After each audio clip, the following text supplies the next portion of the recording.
Come on, admit it. It's unpick, isn't it?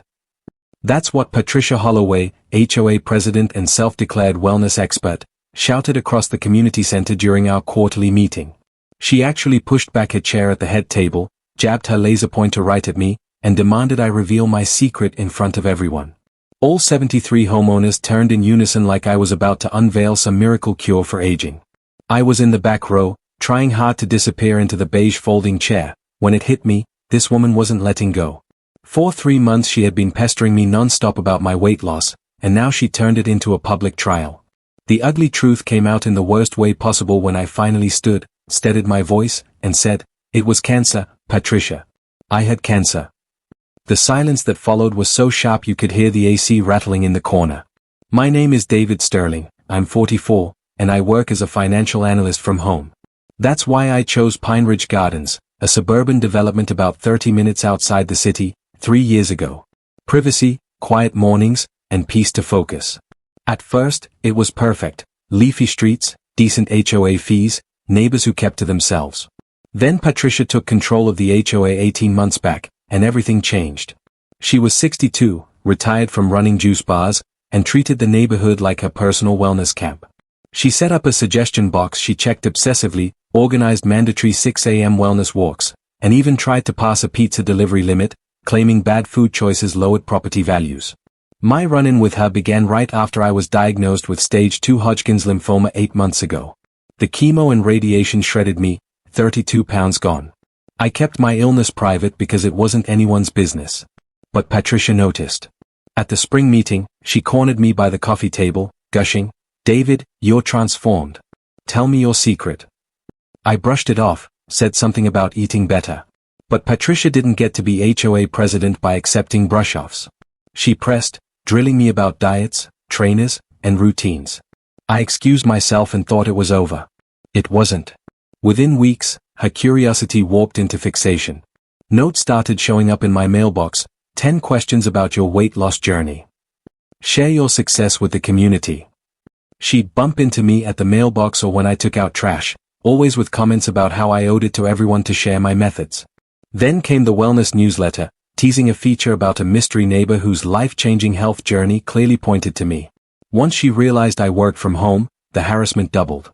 Doorbell rings during my conference calls, urgent HOA business, that always turned into diet interrogation. Emails titled Mandatory Health Survey for HOA Records. She even unleashed her wellness committee, 5 yoga ladies who cornered me on evening walks. I stayed polite, but firm. Told her my health was private. She smiled, nodded, and showed up again the next day with another tactic. Smoothies to guess my secret ingredient. Unwanted photos at HOA events. Before and after collages she wanted to post online. When I refused, she accused me of being selfish with life-saving information. The breaking point came at the summer HOA meeting. Patricia unveiled a PowerPoint, Pine Ridge Gardens Gets Fit. On one slide, my picture, with a giant question mark. She'd been secretly tracking my weight loss month by month. As she clicked through, promising a big reveal, fury rose in me. Finally, she turned, microphone in hand, announcing, "And now, David Sterling will share the method that transformed his body in 6 months." I stood, took the mic, and faced the room. The truth, Patricia? I lost weight because I had cancer. Hodgkin's lymphoma. 6 months of chemo, radiation, hospital visits. The pounds weren't lost by choice. They were a side effect of fighting for my life. So no, I won't be sharing tips, unless you count 3 days a week at the oncology center as a fitness plan. Gasps. Murmurs. Patricia's face twisted from shock to embarrassment to actual anger that I had wrecked her presentation. And instead of apologizing, she said, "Well, you should have told us. We could have supported you. Community means sharing." I snapped back, calm but burning, "No, Patricia. Community means respecting boundaries. For months you harassed me, never once stopping to think there might be a reason I kept this private. You turned my illness into your wellness crusade. That isn't community. That's exploitation." Then I walked out, her PowerPoint still glowing behind her, my unauthorized photo projected for all to see. The very next morning, Patricia blasted an email to the entire HOA list. David's inspiring cancer journey, a Pine Ridge success story. A 2-page saga filled with fake quotes and invented medical details. She painted herself as my champion and announced a neighborhood cancer awareness walk in David's honor. That was the last straw. I called my attorney, Jennifer Walsh, who specialized in privacy law. With the emails, notes, and recordings I'd saved, Jennifer said we had a solid case: harassment, invasion of privacy, maybe even defamation. A cease and desist went out that afternoon, demanding Patricia retract her email, destroy all my photos and records, and never contact me again, or face legal action. I copied the HOA board and posted it on the community Facebook page Patricia obsessed over. She panicked. Called an emergency HOA board meeting that night, trying to spin me as ungrateful. But I came ready, with evidence, timelines, and witnesses. 3 neighbors testified about her public harassment. Then others spoke up. Tom Harrison said she badgered him about diabetes. Sarah Chan said Patricia left diet books on her doorstep after her baby. Miguel Santos revealed she tried to launch a neighborhood BMI registry. It all poured out, her pattern of boundary violations, cloaked as wellness. The board had enough. A no-confidence vote, 48-3. Patricia and her 2 yoga co-chairs were the only yes votes. She was removed as HOA president, banned from leadership for 5 years. The fallout hit hard.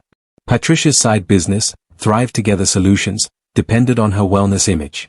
But residents with corporate connections spread the word. Within 2 weeks, she lost 3 major contracts worth over $200,000. Someone posted the whole saga on a professional networking site, torching her reputation. Then came legal trouble. She violated the cease and desist with 1 more email, giving us grounds for a harassment lawsuit. 3 months later, settlement. $15,000 in damages, plus her signature on a permanent gag agreement. The State Wellness Board got involved too. After multiple complaints, they revoked her certification for ethical breaches. She could no longer call herself a wellness professional. I saw her once more, 6 months later, at the grocery store. She froze, face twisting with fury. Tried to say something, but remembered the legal gag. She bolted. Later, the manager told me she accused me of stalking her. He laughed, told her shopping at the same store wasn't stalking, and suggested she shop elsewhere. 8 months later, Patricia was gone. Her house went up for sale overnight. The new HOA president, retired Judge Robert Kim, immediately scrapped her wellness committee, cancelled the forced walks, and outlawed board members from collecting resident health info. Privacy rules were strengthened. Peace returned. As for me, I've been in remission for over a year. Back to stable weight, full-time work, quiet mornings, the life I came here for. Patricia, though? Her reputation never recovered. She tried launching a new wellness business under another name, but Google searches exposed her. Clients vanished. That venture folded in weeks. In the end, Patricia Holloway lost everything: her presidency, her career, her certification, her home.